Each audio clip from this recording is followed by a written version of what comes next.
7 ways to get lucky and catch huge fish. These 7 tricks have caught me fish on lakes, rivers, the Gulf of Mexico, the Pacific Ocean, the Atlantic Ocean.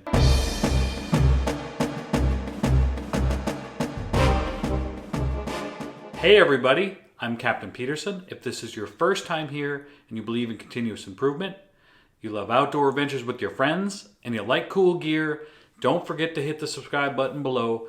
We have many more videos to come. I grew up on the banks of the Mississippi River, fishing the lakes in Minneapolis and northern Minnesota, and I made it all the way to being a deep sea charter captain in Florida and being one of the busiest probably in the state. I am here to share with you the things that I have learned about fishing over the last 40 years from my grandfathers, uncles, deep sea charter captains all over the world. These 7 tricks have caught me fish on lakes, rivers, the Gulf of Mexico, the Pacific Ocean, the Atlantic Ocean. If they work in all these places, you're sure they work anywhere. Match your hatch. If you're fishing for fish that bite silver little minnows, well, use silver little fake baits or use live bait. If you can catch it, that's always the best. Go light. Often fish near metro areas or in high traffic areas get pounded by fishermen over and over again. Our tools and our tackle get so much better. They've seen it all. So use lighter leaders, lighter line, and smaller hooks. Right temperature. Fish are cold-blooded animals, and if they are hot, they will not eat. Or if they're too cold, they can't eat. They can't digest their food fast enough, so they will not eat. Because the last thing you want is, if you're a medium-sized fish, is to eat a big meal and be all super slow, and then a big fish come and chomps on you. That is why it is so important to find the right temperature of water, and that's not always the temperature of water at the surface.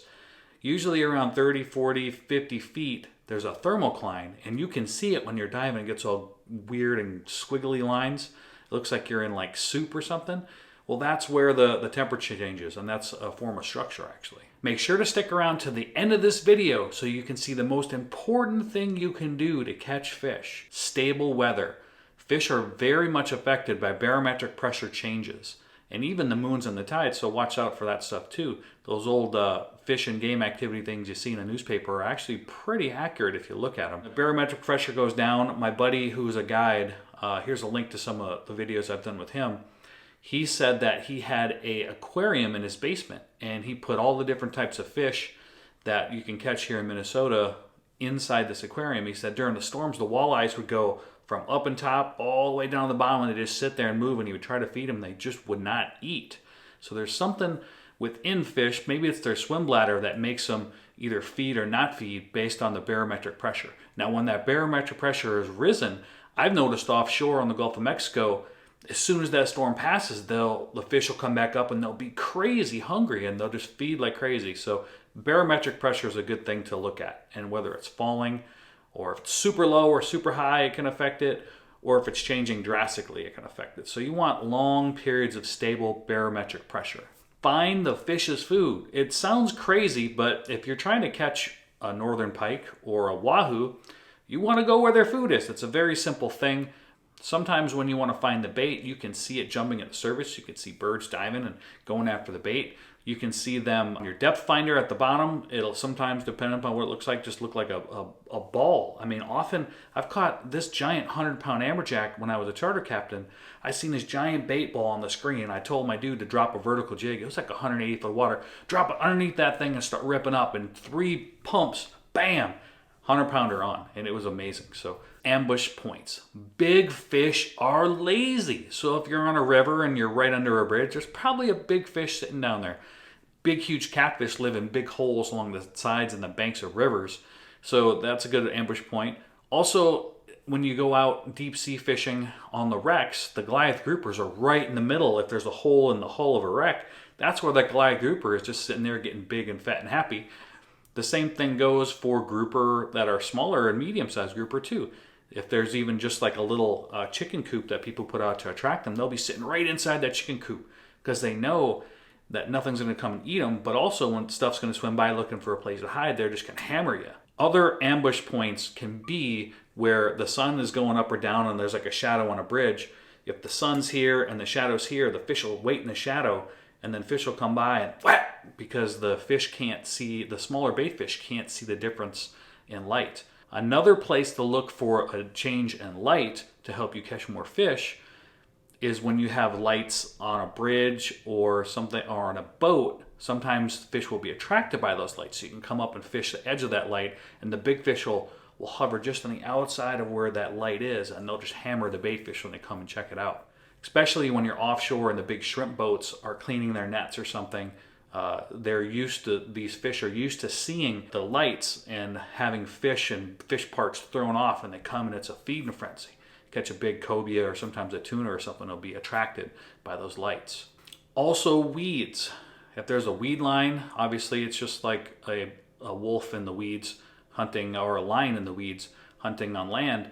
There's going to be a big fish just sitting in that weed line, poking his head out. You've seen northerns do this in freshwater, just poking their head out, and you'll see barracuda do that on the wrecks and stuff offshore. And as soon as something swims by, bam, Dunsky. With that said, here is the last one on the list, scent. You can put chum or oil. Sometimes people mix them together. They'll take fish oil and put oatmeal in it, and they'll freeze it. And what they'll do is that scent will be impregnated in the oatmeal, and the oatmeal after it unthaws will just kind of break up and slowly go apart and slowly drop down to the bottom. So if you're in probably more than 40 foot of water, your chum slick isn't hardly affecting the ones that are down deep. So if you're in 180 foot of water, 200 foot of water, you do this and it slowly gets all these critters all riled up coming up to your boat, and you can hammer them. Now the oil is better on the surface of the water because it travels out further. And fish that are sight predators like barracudas, your king mackerels, and your wahoos, their eyes are kind of focused to look up. So they're going to be looking for that stuff, and it's going to attract bait up top, and they're going to come and whack it. Now, if you're trying to get groupers and snappers and walleye and bass and stuff, you want to have it down. Now, check your local laws, because chumming on lakes is largely prohibited and illegal. But people put fish scent on their lures, or even sometimes on their bait, and that can be a thing to do. The most important thing you can do is to make sure your presentation is correct. If you are going after a wahoo, you're going to need your bait fast as heck, because they're fast fish, and the bait that they eat is usually quick.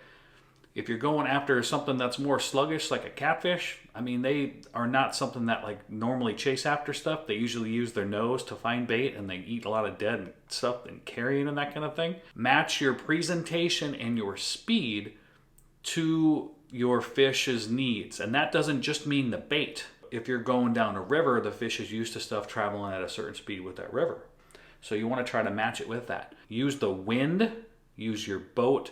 Often, to control your boat even better, you can put it in reverse, and you can go slower than you could if you put it in forward. Think about how deep your water is. If it's only 10 feet, your line's not going way out, but if you're in 100 foot of water, your line's going way out like this. So think about that. Think about your bait being at an angle instead of straight up and down. Maybe you want to use a heavier weighted bait if you're going super deep and you want that bait to be up and down, like for a grouper or something. Now, obviously, if you're pulling that same bait for a wahoo or something, maybe you want to cast it away from the boat and rip it through the water real quick, or a tuna, and they can come and whack it. Presentation, use the wind, use current to your advantage, slow down, speed up, play with your speed of your boat, play with the speed of your presentation. And if you continually do that and follow a process that is always the same, you will find that these little variations can be the difference between catching one or two fish or catching a bunch of fish. So, play with it just a little bit and you will be successful. If you guys like this type of video, let me know in the comments below. If I forgot anything, definitely put them in the comments below. I really appreciate you guys watching. If you believe in continuous improvement, you love outdoor adventures with your friends, and you like cool gear, don't forget to hit the subscribe button below. It would be the biggest compliment I could ever receive. Maybe you can just forward this video onto a friend that you think might enjoy it. And I'll catch you guys on the flip side.